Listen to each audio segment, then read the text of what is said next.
नमस्ते किसान भाइयों। आज मैं आपको थोड़ा सा ये बताना चाहता हूँ कि बहुत आसान तरीके से अमृत जल कैसे बनाया जा सकता है। बहुत मतलब कि आपको जो आप गोबर डालते हैं खेत में, या आप जो हरा कचरा जो भूरा कचरा जो डालते हैं उनको उसको कैसे आप और पावरफुल और कैसे आप उसको और ताकतवर बना सकते हैं, तो उस विषय में मैं आपको आज बता रहा हूँ कि आप 1 किलो गोबर, 1 किलो गौमूत्र और 50 ग्राम गुड़, 1 किलो गोबर, 1 किलो गौमूत्र और 50 ग्राम गुड़ को बहुत अच्छे तरीके से मिलाएं। ये रेशियो मैं आपको सर बता रहा हूँ। अगर आप 2 किलो लेते हैं तो उतना ही आप गौमूत्र लेंगे और उतना ही आप मतलब जितना ज़्यादा आप लेंगे उसका 5%, जितना गोबर और गौमूत्र होगा, गोबर होगा उसका 5% गुड़ लेंगे, 5 से 10%, वो ज़्यादा की ज़रूरत नहीं है। और उसमें उसका 10 गुना पानी मिलाएंगे। तो सबसे अच्छी बात यह है कि पानी मिलाने से पहले आप गोबर, गौमूत्र और गुड़ इन सबों को बहुत अच्छे तरीके से घोल लें। और इसको घोल करके और आप उसमें गांठ ना रहे, ये ध्यान रखें कि गांठ नहीं रहेगा तो वो फिर फर्मेलेट नहीं हो पाएगा। तो आप इसको ध्यान रखेंगे कि बहुत अच्छे तरीके से उसको गुड़ को और गोबर को घोल लेंगे, एकदम उसको क्या कहें कि पुआ की तरह एकदम कर देंगे।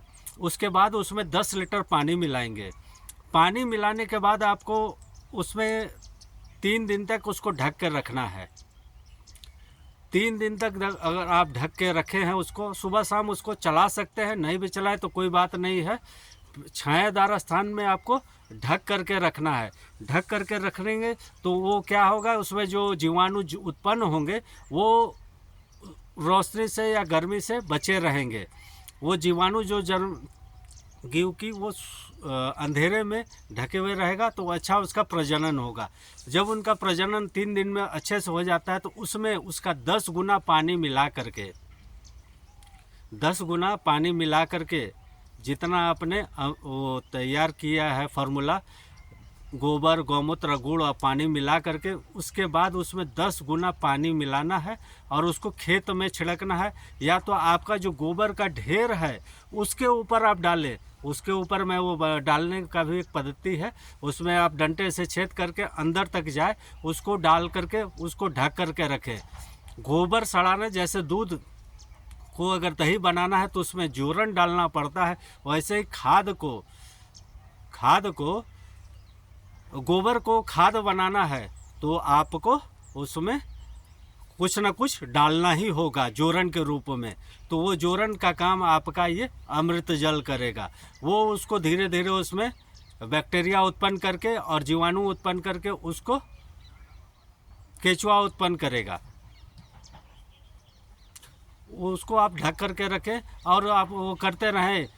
45 से 60 दिनों में आपका बिना खर्चे का ही वो खाद तैयार हो जाएगा। उसको आप यूज करेंगे तो आप जो सूखा गोबर डालते हैं उससे वो कम से कम 10 गुना ज़्यादा कार्य करेगा, 7 से 10 गुना ज़्यादा काम करेगा।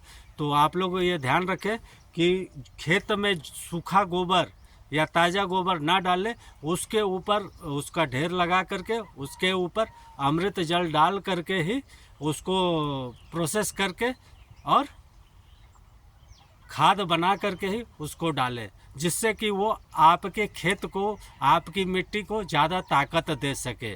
जो न्यूट्रिएंट्स उनको चाहिए वो उनको मिल सके। ज़मीन को, भूमि को वो न्यूट्रिएंट्स उस गोबर से ही मिलेगा।